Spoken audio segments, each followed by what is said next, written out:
आप सभी लोगों का मेरे YouTube चैनल पर बहुत बहुत स्वागत है। आदि शंकराचार्य बहुत ही विलक्षण प्रतिभा के धनी थे। अद्वैतवाद के संस्थापक हैं। हालांकि भारत में अद्वैत यानी एकमात्र ब्रह्म की जो सत्ता है वो आपको उपनिषदों में दिखाई पड़ेगी। महर्षि याज्ञवल्क्य ने भी अद्वैत ही सत्ता को स्वीकार किया। एक ही मात्र सत्ता ब्रह्म की है, उसी को आत्मा कहा जाता है।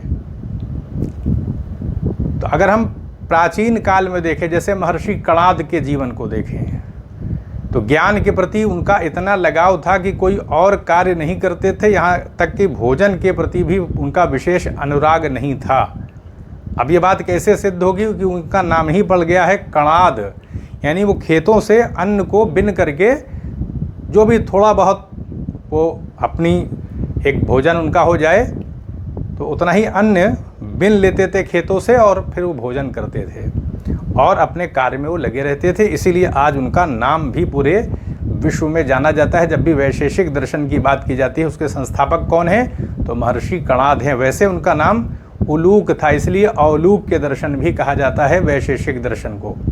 तो ये हमने देखा कि जो जिसके प्रति विशेष रूप से आसक्त होगा, आकर्षित होगा, तो मानी सी बात है कि फिर तो नाम होगा ही होगा, उसमें विशेषज्ञता आ जाती है।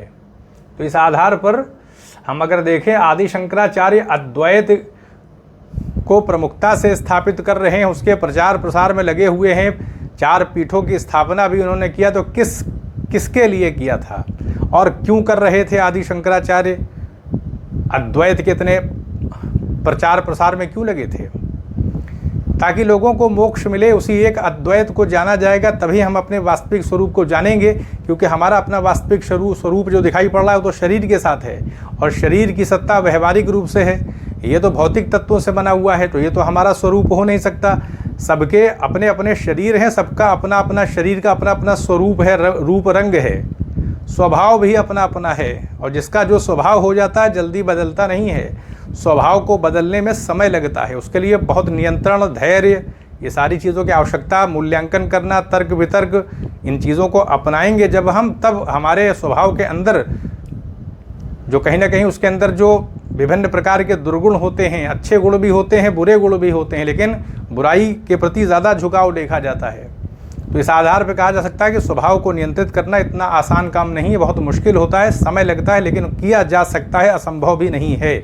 तो अद्वैत को जब हम जानेंगे तो संसार से फिर हटेंगे कहीं ना कहीं, क्योंकि हमारी प्रवृत्ति, तृष्णा, लालसा, लोभ, ये सारी चीज़ें हैं। हम धन अर्जित करते हैं लेकिन करते ही चले जाते हैं, रुकने का नाम नहीं लेते। हज़ारों करोड़ रुपए कमाने के बाद भी आगे कमाने की इच्छा बनी रहती है, संसार से चले जाते हैं। उसकी न तो हम आराधना कर पाते हैं, न उसको हम सही से उसकी उपासना कर पाते हैं, उसके प्रति समर्पित नहीं हो पाते। वही एकमात्र सत्ता है, उसी ने पूरे ब्रह्मांड को बनाया है, और हम उसके प्रति आसक्त नहीं है, संसार के प्रति लगे हुए हैं। जो एक पास का आकर्षण है, आनंद है, उसमें हम लगे हुए हैं। और वो जो सत्ता जिसने आनंद को इस संसार में पैदा किया है, विभिन्न प्रकार के विषयों को बना करके, तो हम विषयों के प्रति जो आनंद है उसके प्रति आ सकते हैं, लेकिन वो जो परमानंद सत्ता है, सच्चिदानंद स्वरूप है, उसके प्रति हमारा उतना लगाव नहीं है, कम लोगों के अंदर होता है। तो इस आधार पर अगर शंकराचार्य के कार्य को देखेंगे तो बहुत बड़ा कार्य है उनका, कि उन्होंने बताने का प्रयास किया है कि लोग उसी अद्वैत की तरफ चलें और अपने वास्तविक स्वरूप को जानें ज्ञान के आधार पर, क्योंकि अविद्या और अज्ञान के आधार पर ये संसार बना हुआ है। इस संसार के वास्तविकता, इस संसार के वास्तविक स्वरूप को जान लेंगे कि ये स्थायी नहीं है, प्रातीतिक है, विवर्त रूप में दिखाई पड़ रहा है। संसार की किसी भी वस्तु को हम हमेशा के लिए सत्य नहीं बता सकते और न ही हमेशा के लिए असत्य बता सकते हैं। यह अनिर्वचनीय है। संसार की वस्तुओं के स्वरूप को नहीं बताया जा सकता, किसी शब्द का प्रयोग नहीं कर सकते कि ये सत्य है कि असत्य है। इसलिए मिथ्या है, बस प्रातीतिक है, दिखाई पड़ रहा है संसार, जैसे स्वप्न में हम देखते हैं। तो व्यवहारिक स्तर पर ही तो सत्ता होगी। व्यवहारिक का मतलब ये संसार जो दिखाई पड़ रहा है बस ये व्यवहारिक ही है, वास्तविकता ये नहीं है। वास्तविकता ब्रह्म की है, वो हमेशा से है, वो व्यवहारिक नहीं है, वो पारमार्थिक है, आत्यांतिक है, हमेशा रहने वाली सत्ता है। तो इसलिए जो चीज़ हमेशा से है उसको प्राप्त करने का प्रयास करें। ये क्षणिक आनंद और सुख में हम आकर्षित होकर के संसार में लगे हैं, तो उतना ही संसार में जीवित रहें जितना कि हम जीवित रह सकते हैं। जितने में हमारा परिवार का पालन पोषण हो जा रहा है उतना करें। और अगर धन अर्जित करना है तो समाज में बांटें, फिर जिनके पास नहीं है लोक कल्याण में लग जाएं। तो अगर ऐसा करते हैं तो कोई दिक्कत नहीं है। कहने का अर्थ है कि अपने लोभ लालसा के लिए, संग्रह के लिए नहीं लगना चाहिए। समय निकल जाएगा और शरीर फिर क्या होगा, नष्ट हो जाएगा और फिर हमें इस जीवन में मानव जो शरीर मिल जाता है उसमें लाभ नहीं प्राप्त हो पाएगा। तो आदि शंकराचार्य का जन्म केरल में 788 ईस्वी में हुआ था, केरल के कालड़ी में। इनके पिता यानी शिव गुरु थे, माता आर्यम्बा थी। बचपन से ही जो है वैराग्य की प्रवृत्ति थी। वो 32 साल में ही देहांत तो हो गया था, मतलब केदारनाथ में कहा जाता है। हालांकि कुछ लोग तमिलनाडु में बताते हैं, लेकिन बचपन से ही प्रवृत्ति थी वैराग्य की। विवाह के लिए माता पिता ने जब प्रयास किया तो वो संन्यास ले लिया था 8 वर्ष की उम्र में। गोविंद भगवत पाद जो कि नर्मदा के तट पर रहते थे, और फिर उनसे उन्होंने अद्वैतवाद की शिक्षा ग्रहण किया और फिर पूरे मतलब भारतवर्ष में भ्रमण करते रहे, शास्त्रार्थ करते रहे, पुस्तकें लिखते रहे, अद्वैतवाद का सिद्धांत दिया। 4 प्रकार के मठ हैं, ज्योतिर्मठ, शारदा मठ जो कि आपके गुजरात में है, ये द्वारका में शारदा मठ, और ये ज्योतिर्मठ ये आपके उत्तराखंड में है, उत्तर में है। ये श्रृंगेरी मठ है, ये दक्षिण भारत में है, कर्नाटक में। ये गोवर्धन मठ जो है वो आपके उड़ीसा में है, पूरब की दिशा में। तो 4 दिशाओं के आधार पर 4 मठ बना दिया ताकि उस मठ से वेदांत की शिक्षा का प्रचार होता रहे। उसी एक अद्वैत ब्रह्म की सत्ता का लोग अध्ययन करते रहें, प्रचार प्रसार करें, उसी के प्रति समर्पित रहें जिसने पूरे ब्रह्मांड की रचना किया है। उसके जैसा कोई नहीं है, सतचित आनंद स्वरूप वो सत्ता है। तो हमें उसी के प्रति समर्पित रहना चाहिए।